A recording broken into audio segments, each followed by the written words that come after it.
Lately, I've been getting a lot of scam calls, and I really wanted to find out who's behind them. So I decided to create an OSINT tool that will help me do just that. And after a lot of work, here's what I came up with. With just a phone number, I was able to find out their country, their home address, even the social media accounts they signed up for, and a lot more information. And we will go over all of it today. I'll show you everything you can learn from a phone number and how you can even protect yourself against such attacks. But before we begin, as always, this is simply for educational purposes only and should never be done to harm anyone. Let's begin. But first, let's understand how the tool actually finds all of this data. It's not hacking anyone's phone, it's pretty simple. It uses OSINT, open source intelligence, to search through publicly available sources like number metadata, carrier information, spam reports, search results, and social media platforms.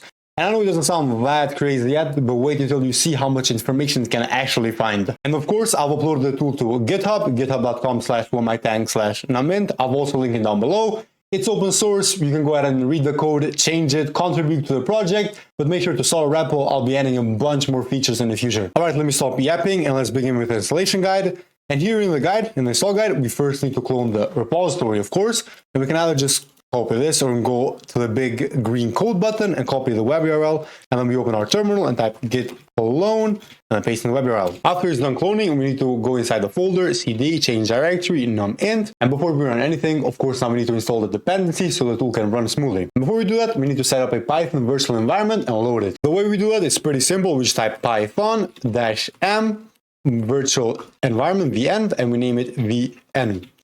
Hit enter, then we list the files, and we should see a folder named vn. To load it, we just type source vn bin activate. Like this right here, vn in the front, we know we activated successfully. Now to install the dependencies, we have three options. First, pip install dot, just a basic. We will get the CLI, the command line interface. Then we have pip install web. Here we will get the CLI and the web UI.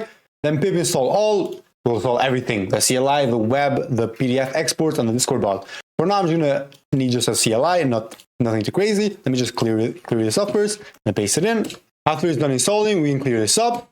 Now we can run numint --help to see what the tool can actually run and get some help on the tool. Now let's just look at how the tool works.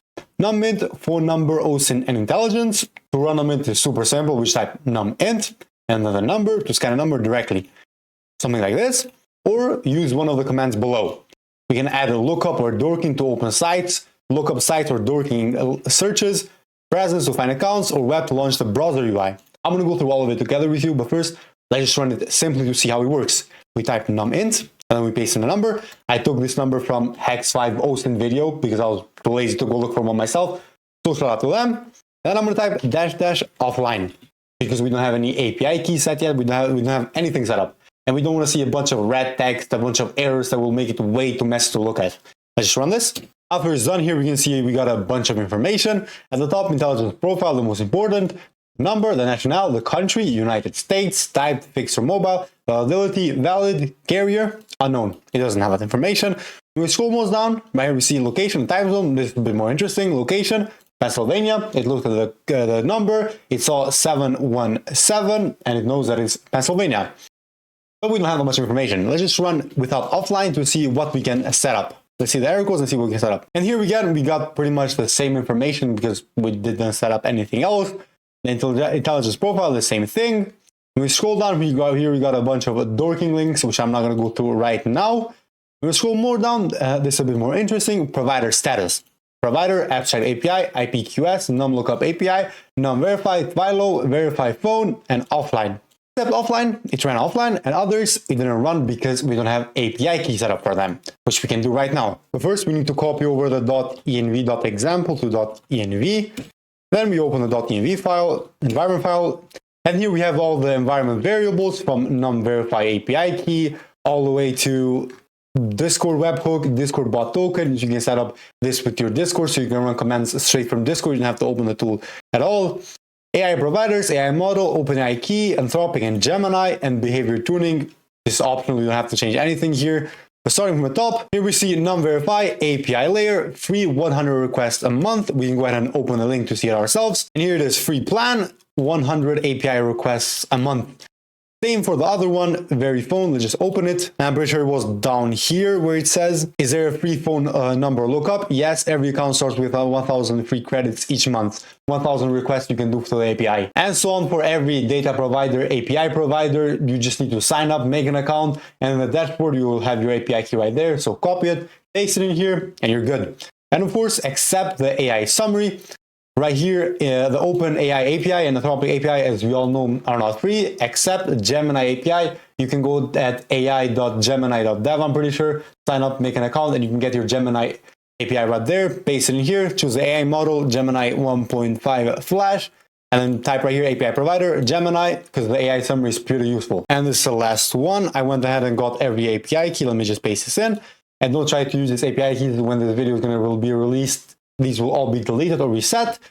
So this is it. I filled every single one. I'm going to go ahead and click Control S to save and Control X to exit. And that's it. And just to confirm everything is set again, let's just run numint config list. And here again, all the API keys that I set up. I chose OpenAI. I got myself an API key. And the AI model, I didn't specify one, which by default gives you GPT-4o mini. Now the next normal thing to do is let Numint run again on that number, now with all of these API keys and the AI model for the summary to see how much information we can get. So Numint followed by the number, hit enter. After it's ran and it's finished, here in the provider status, here we see a lot more green, which is good. Status, all of them ran, and the details, we see how long it took for them to give us a response back after we made the request. Let's scroll up, let's start from the top again. Intelligence profile, just like from before, the same information, country, United States, validity valid. Then scrolling down, validity and format, more information. And then here a bit more interesting, carrier and line time. Carrier, Extract API, num-lookup API, and num-verify, all three agreed that's T-Mobile USA. IPQS said no, it's AT&T Mobility. Twilio said it's AT&T Wireless. And Verifone also agreed that it's T-Mobile.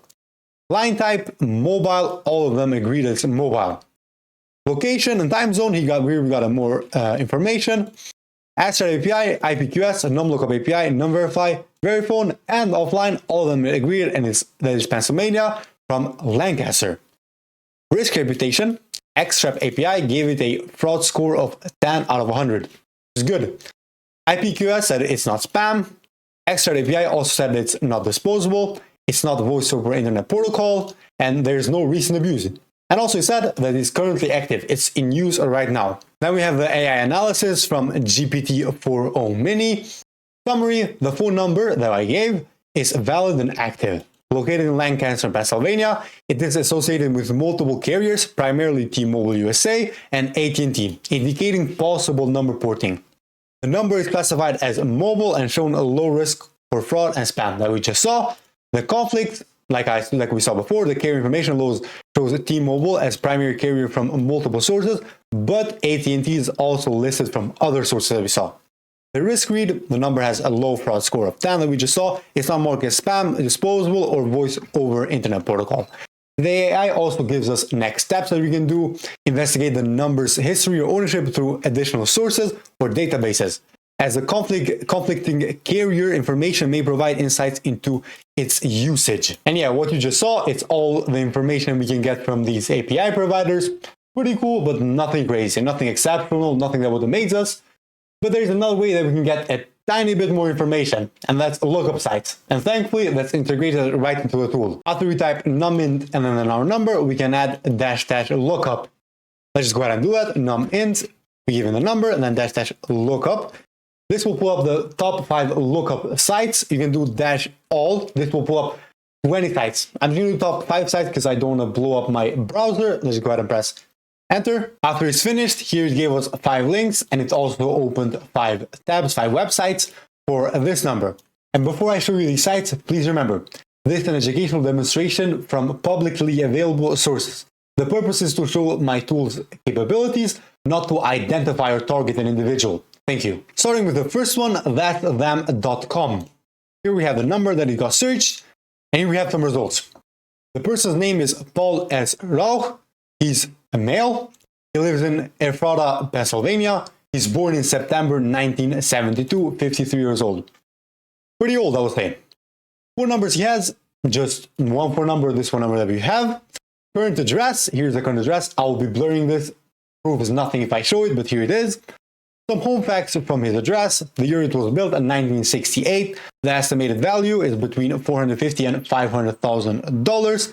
His email address that he has registered. I will also be blurring this, proves nothing if I show. And family, he has one family that was publicly available, Paul Ranch. Now to the next site, sing.me. Here we need to log in to see more information, but I'm not going to do that. We already saw the information, but we get the United States and the number, nothing else. Moving on to the next site, whitepages.com. Here we get a little bit more. The ages in 50s and Ephrata, Pennsylvania. So that's confirmed. But to see more information, for example, here a log address for exact location, we need to log in. But I'm pretty sure for white pages, you need to pay. I'm not quite sure though. The other two pages, I got blocked. Sorry, you haven't been blocked. And again, sorry, you haven't been blocked. I'm pretty sure it is because the way I opened all the pages at the same time might have detected me as a bot. Who knows? All right, I just showed you what you can do with the CLI, command line interface. But now, of course, we have the web interface. Let's see what we can do with it.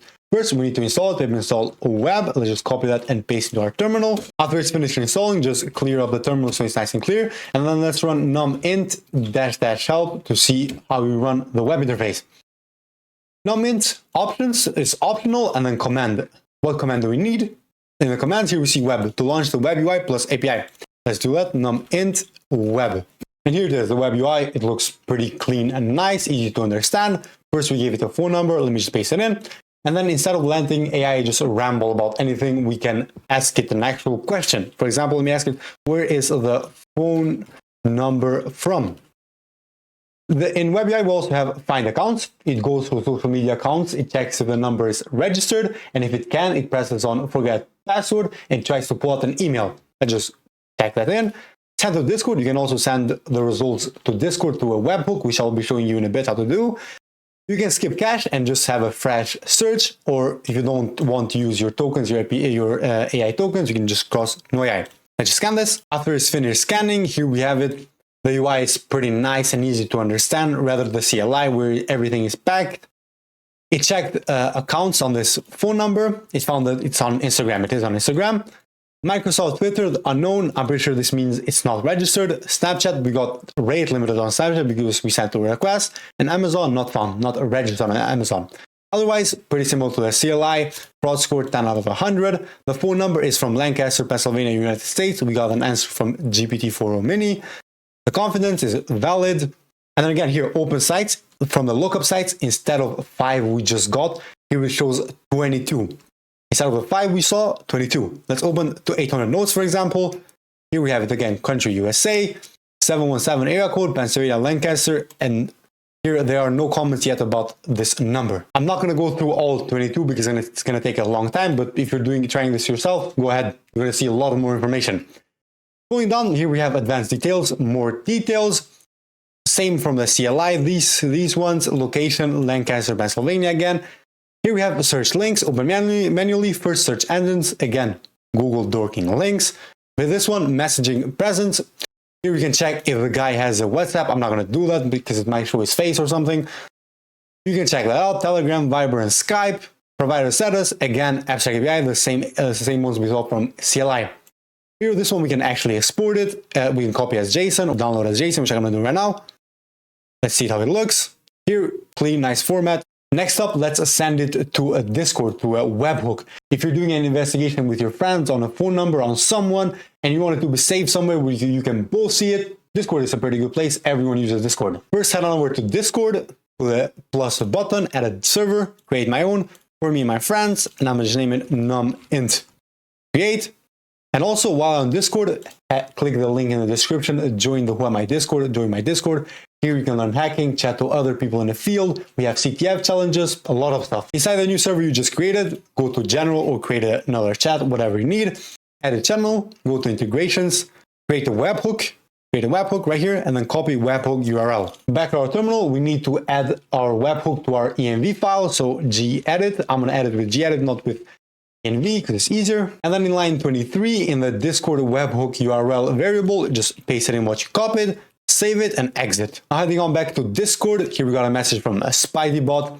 The results we saw multiple times from the CLI and the web UI, but now it's saved on Discord. You and your friends can do an active investigation, share what you find with each other, and so on. Okay, now the real question. How do you stop this from happening to you? And to be fully honest with you, no matter how hard you try, you can probably never completely remove yourself from a public internet. But you can still make yourself less visible, like in our case, phone numbers. When doing random signups, I really suggest you use the burner number or Google Voice. Make your number private on your socials and kick yourself off those creepy people finder sites. Thank you for watching, like and subscribe, and get yourself a free hacker kit, link in my bio.